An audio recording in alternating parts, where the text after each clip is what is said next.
So now I'm going to show you how easy it is to make a pie crust using Arnel's Originals all-purpose flour and pie crust mix. The flours that go into here are actually from Betty Hagman's. I use organic brown rice, I use unmodified potato starch, and some tapioca flour. To this I add a little sea salt and a little xanthan gum. I'm gonna make a pie crust that looks like this. I'll show you the pie I made earlier so we can eat it and not have to worry. This is actually a chocolate delight pie made with dairy-free whipped topping and dark chocolate, gluten-free chocolate, and my pie crust. So I'm going to start with 1 cup of all-purpose flour. The package has 3 cups in it and we'll make 3 pie crusts.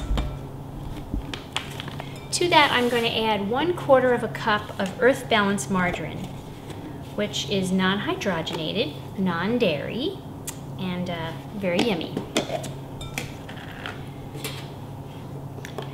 I'm going to just measure out exact quantities. And I'm going to put in 1.9 ounces or 1/4 of a cup.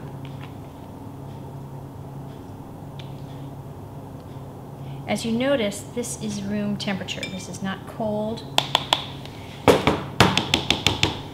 And one thing that's really good about gluten-free pie crust is it's so much easier to make than a gluten crust.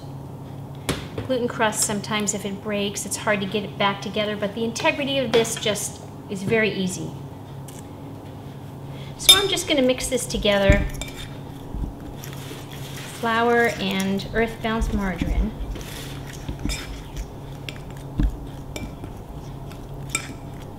And you'll see it'll just be a little crumbly. Now each pie crust needs 1/2 of an egg. Kind of funny, but it just does the trick. So I have in here 1/2 of an egg.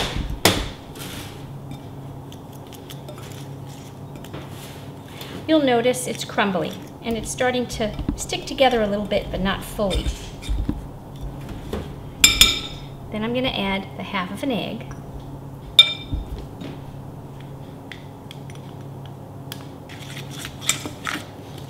And it begins to come together. I'm going to add a tiny bit of water, not quite a tablespoon, maybe 2 teaspoons, and I'm going to use purified water.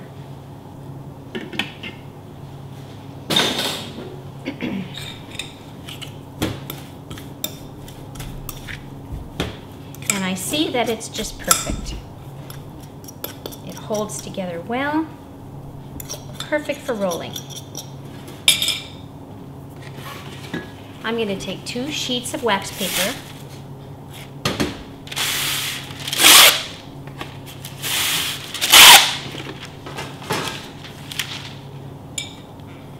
Now it's time for the fingers.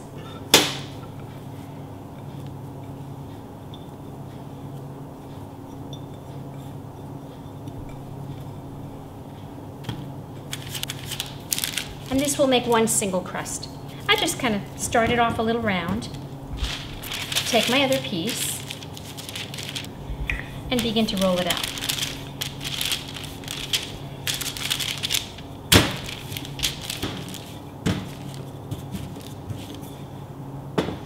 So if you have 2 pie plates, I like to take this and turn it upside down. I'm going to peel off the top layer. I'm just going to slide it over, even it out. I like it. I'm going to take my pie plate that I'm going to actually use, flip it over, and I'm just going to ease the crust right into the pan. So I'm just going to ease this in. This particular pie plate already has a fluted edge, so I'm just going to bend it underneath and just have it come right up to the top. Very forgiving. If some falls off, just add it wherever you like it. Okay, so while I'm fussing with this little pie crust, I'm going to invite a friend of mine, Linda, from Santa Barbara, who's a personal chef, to come and taste the finished product. Because earlier today, I baked these little tiny pie crusts. This is Linda. Hi. Hello there. Let me know what you think as a personal chef about the taste, the texture, if you can tell the difference, if somebody that doesn't eat gluten-free had a pie made with this, if it would be objectionable in any way. I like the way it looks like regular pie doughs. I have the same problems with regular flour pie crust. Sometimes things fall off and you have to just kind of push them back in again, so it looks like it's really pliable and easy to work with. I like that. Ooh, it's very flaky. It's good. I love it. It's a little salty, which is good. It has a real crumbly texture. It's really good. This particular flour mixture you can use to bake cookies, lemon bars, cakes. I have just a tiny bit of sea salt in there, so you'll need to add, to taste, depending on what your recipe calls for. And each cup of flour has a half of a teaspoon of xanthan gum. So you can judge by how much xanthan gum they ask you to add, and hopefully you really won't have to add any, because it's already there. It's good. It's really good. Nice texture. Yeah. I'm going to pierce this slightly with a fork because, and this is like a little fluted edge already incorporated in the pie, because when you bake a pie crust, air pockets get in there, and this will just allow it to escape, so you won't have a big bump or a bubble when you cut it up. And it's ready for the oven. Can you do both refrigerated pies and cooked pies? Can you blind bake this? Absolutely. Yeah? When I made this chocolate delight pie, that looks good. I put this in the oven for 15 minutes, cooked it fully, took it out, let it cool a little bit, and put in my cold fillings.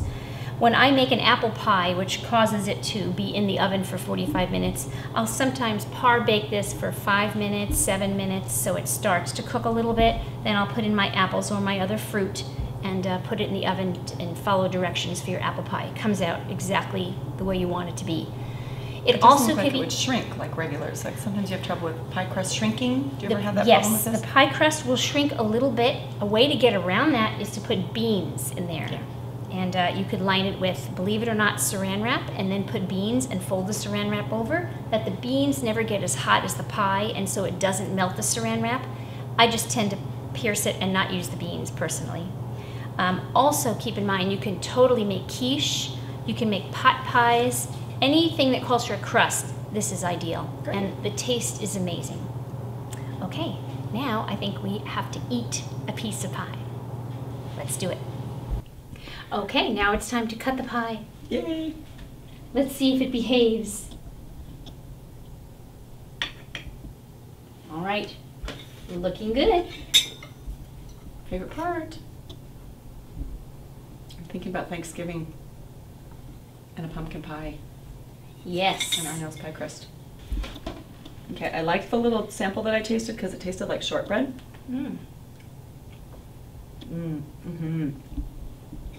It's still really crumbly on the bottom, real flaky.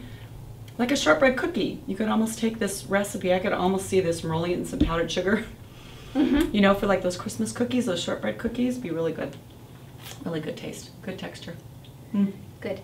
And I do use a non-dairy whipped topping and fold in the gluten-free chocolate.